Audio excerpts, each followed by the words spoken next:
Assalamualaikum warahmatullahi wabarakatuh.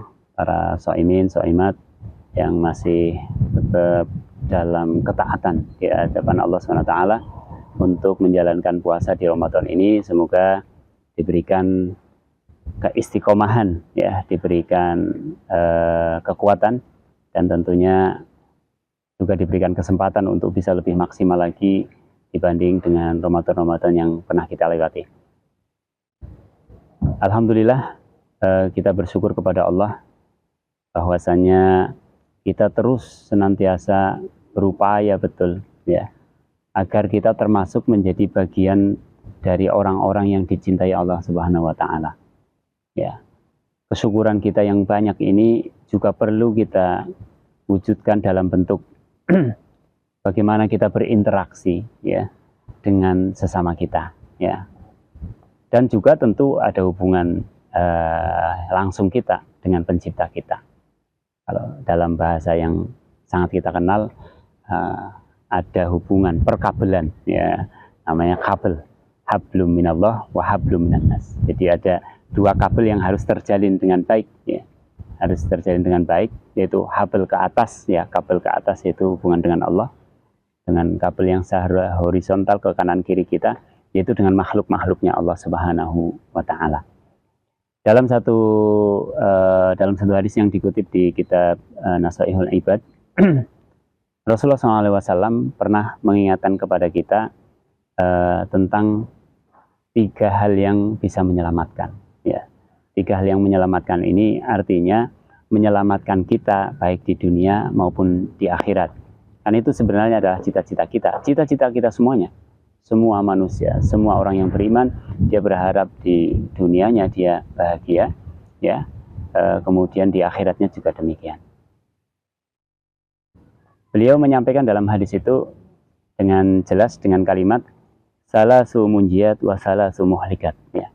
Ada 3 yang menyelamatkan, tetapi juga ada 3 yang bisa merusak, ya. Yang menyelamatkan itu apa saja, ya? Yang pertama, fattaqullaha fis-sirri wal alaniyah.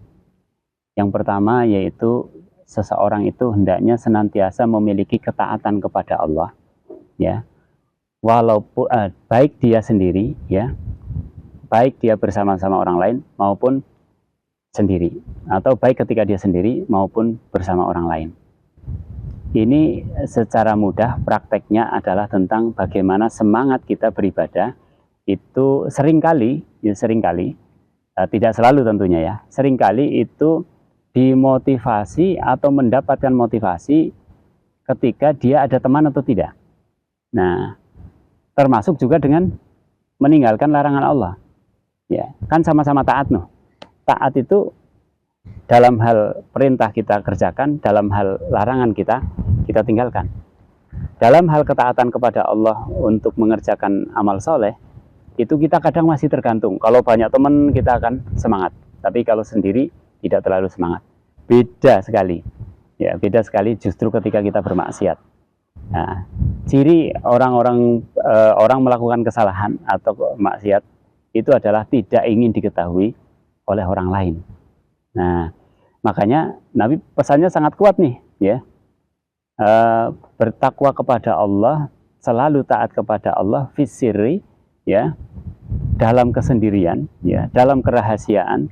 Mungkin kamu jadi penunggu mercusuar di tengah lautan sendirian, ya, atau wal alaniyah, atau ketika kamu bareng-bareng kemana-mana ada temannya, ya, kemana ada temannya, itu sama, tingkat ketaatannya harusnya sama.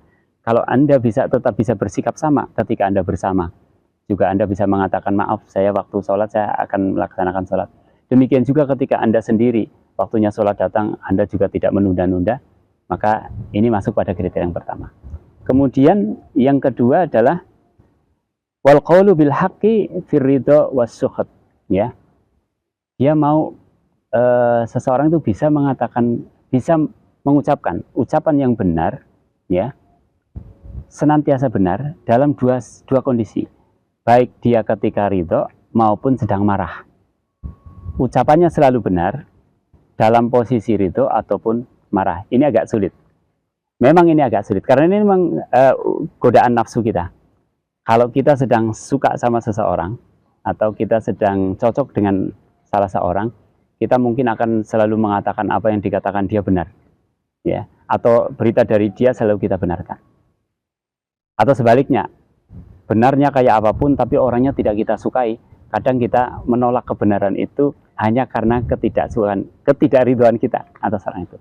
Nah, ini tidak. Nabi mengingatkan, kamu mau ridho, mau marah, ya, kamu harus tetap mengatakan yang benar benar, yang salah tetap salah, gitu, ya.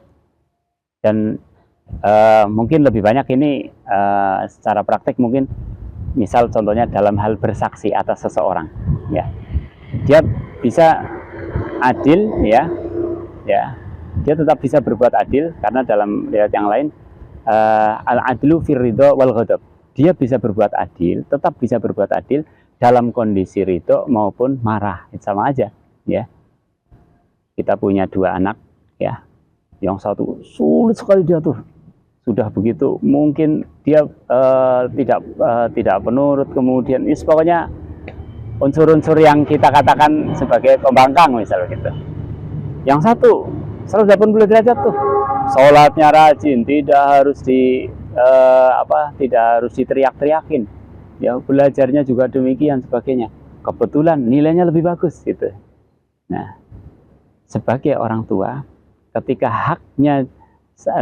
anak itu datang sebagai anak dan kita adalah orang tuanya, kita pasti harus menempatkan diri secara benar bahwa mereka punya hak yang sama.